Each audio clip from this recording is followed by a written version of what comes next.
Inspector साहेब या ठिकाणी बसलेले आहेत.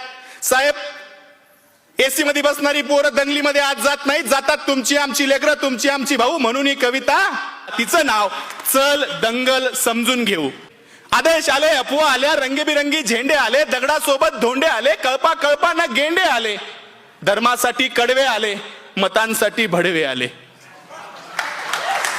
दंगल पेटली, घरं पेटले, दंगल पेटली, घरं पेटले, हलक्या मेंदूचे पेटून उठले, गाड्या तुटल्या, काचा फुटल्या, यात माणसांचं मरण झालं, ब्रेकिंग न्यूजला कारण झालं, पत्रकार घटनेच्या खोलात गेले, घटनास्थळीचे जेलात गेले. त्यांना जामीन द्यायला आलं कोण? झेंड्यावाले का धर्मावाले? आले माय बाप आणि भाऊ. चल दंगल समजून घेऊ, खरं खोटं तपासून पाहू. की हे जे काल झालं, हे जे काल झालं त्यात फक्त गरिबाचं हाल झालं.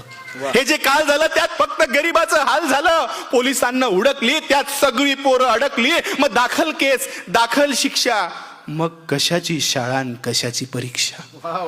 मग पोलीस स्टेशनात गाड्या आला, दंगल पेटवणारा भाड्या आला, त्यांची आपापसात मीटिंग झाली, आतल्या आत सेटिंग झाली, पैशानं कोंडी फुटली, पुढाऱ्यांची पोरं सुटली.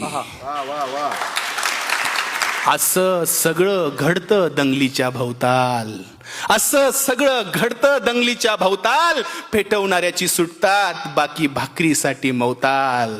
आता जेलात त्यांच्या ढुंगणावर रोज कच्चून दंडे पडतात.